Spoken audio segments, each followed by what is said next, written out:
हमने बात करी, कृषि की बात हुई। जो मेरा अनुभव है उत्तराखंड का, मैं उसी का बताऊंगा। कृषि में क्या हो गया कि लैंड होल्डिंग बहुत छोटी हो गई हमारे यहाँ। आपने 2 हेक्टर्स बोला, उत्तराखंड में 0.6 हेक्टर्स एवरेज है लैंड होल्डिंग। तो 0.6 हेक्टर्स में आप एक्सपेक्ट करोगे एक परिवार अपना जीवन यापन कर लेगा, वो संभव नहीं है। एक दूसरा, कृषि में क्या हो गया है, मैं कृषि की बात करूंगा। कृषि में क्या हो गया कि जंगली जानवर, मैडम ने अभी जिक्र किया, जंगली जानवरों का प्रकोप बहुत ज़्यादा हो गया। खास तौर पर अब ऐसी स्थिति है कि जब लोग छोड़ के जा रहे हैं तो स्कैटर्ड लैंड होल्डिंग्स हैं, बीच बीच में खेत जब छोड़ दिए, खेती नहीं कर रहा है, तो उसमें खरपतवार आ गए, उसमें अंडरग्रोथ हो गई, कई जगह तो फॉरेस्ट बन गया, तो जानवर आ गए।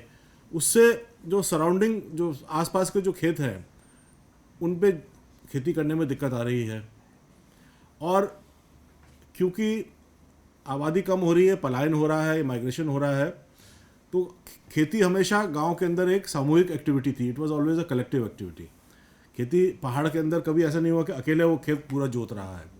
कलेक्टिव, अगर धान लगना है तो पूरा गांव इकट्ठा होकर धान लगाता है ना। आपने आपातनी का दिया, वो पहाड़ में सब जगह यही है ना, चाहे वो अरुणाचल हो चाहे हिमाचल हो, सब जगह खेती कलेक्टिव कम्युनिटी एक्टिविटी है।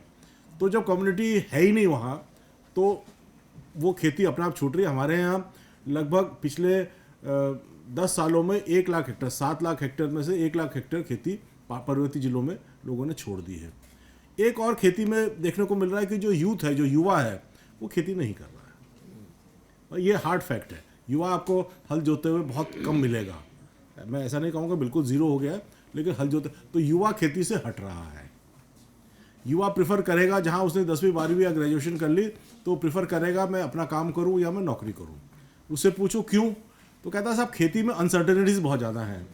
जंगली जानवर आ गया, सूखा पड़ गया, बाढ़ आ गई, बीज समय से नहीं मिलता। मतलब उत्तराखंड में तो कई क्षेत्र ऐसे हैं जहाँ मैं गया हूँ कि बीज भी नीचे से जा रहा है, ऋषिकेश से जा रहा है या रामनगर से जा रहा है या टनकपुर से जा रहा है।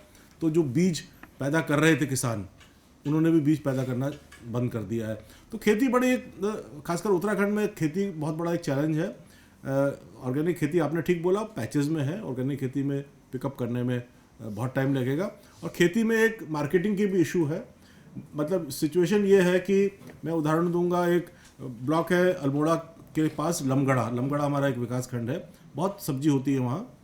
अल्मोड़ा से 12 किलोमीटर दूर है, लेकिन सब्जी का जब हमने मैप किया कि सब्जी का चैनल क्या है, तो पहले लमगढ़ा से सब्जी सारी पहले हल्द्वानी आ रही है, फिर वापस उधर। मतलब it is only 12 kilometres from Almora, लेकिन जो उसका मैप है वो पहले सारी एक हल्द्वानी का कोई खरीदेगा, जो लाला है वो खरीदेगा, वो हल्द्वानी ले जाएगा, 2 रुपये किलो खरीदेगा, हल्द्वानी में 10 रुपये किलो बेचेगा, और वापस जो अल्मोड़ा आएगा तो 20-25 रुपये उसका रेट हो जाता है। ये एक ये मतलब ये है, ये हार्ड फैक्टर। तो खेती में काफ़ी इश्यूज हैं जो कि हम लोगों को देखना एक चैलेंज है।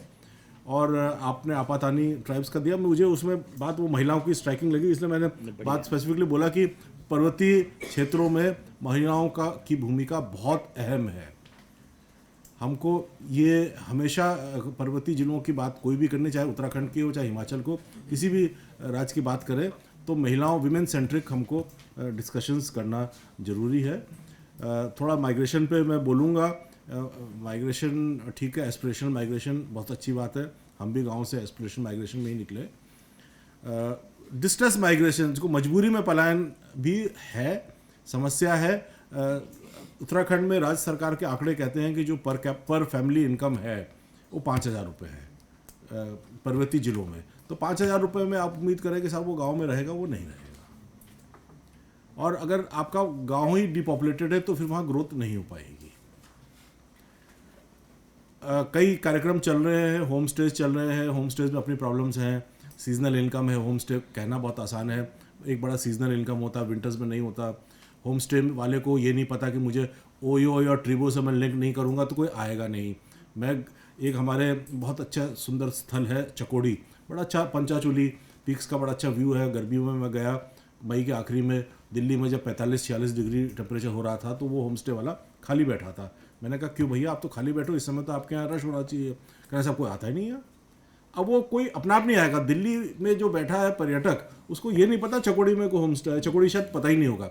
वो तो जब तक वेबसाइट से लिंक नहीं होगा, है ना, वो कुछ गूगल सर्च करेगा तब तक नहीं होगा, वो भी क्रेडिट कार्ड का पेमेंट होना चाहिए। आज हम किसी यात्रा पर निकलते तो पहले सारा टैक्सी का, उसका एयर ट्रेवल, सब कुछ, होटल कहाँ ठहरना, सब ऑनलाइन करके तब निकलते हैं। तो होम स्टेज में भी हम लोग काफ़ी जोर दे रहे हैं। होम स्टेज में ऐसे ही जैसे कौशल विकास है, कौशल विकास केंद्र में आप देखिए वो कौशल हम ना दें जो कि उसको हरिद्वार में किसी फैक्ट्री में जाने की ज़रूरत पड़े, लेथ मशीन हम ना सिखाएं, लेथ मशीन पहाड़ों में है ही नहीं। तो ये ऐसे छोटे छोटे इम्प्रूवमेंट्स है जो कि किए जाने चाहिए। और हमारे यहाँ कुछ शायद ज़्यादा हो गया है, हम लोग उसको घोस्ट विलेजेस बोलते हैं, भूतिया गांव बोलते हैं। हमारे लगभग 16,000 गांव हैं, जिसमें से जो आंकड़े बिल्कुल क्लियर कट आंकड़े हैं, 2011 के जब जनगणना हुई थी तो 1034 ऐसे गांव थे जहां पर जनगणना वाले गए तो वहां कोई भी नहीं रह रहा। मेरे पास इस समय पिक्चर्स नहीं, मैं आपको दिखा सकता हूं। ये बढ़ के हमने 18 में फिर एक सर्वे कराया आयोग की तरफ से, ये बढ़ के करीब 1,500 के करीब हो गए, कोई नहीं रह रहा। और मैं ऐसे ऐसे गांव में गया हूं उत्तराखंड में जहां 1 या 2 लोग रह रहे हैं। मैं एक जगह गया, एक रिटायर्ड पोस्ट मास्टर 70 साल के मियाँ बीबी रह रहे हैं। वो कहे साहब हम रात को शाम को 4 बजे अंदर से कुंडा लगा देते हैं। मैंने कहा क्यों?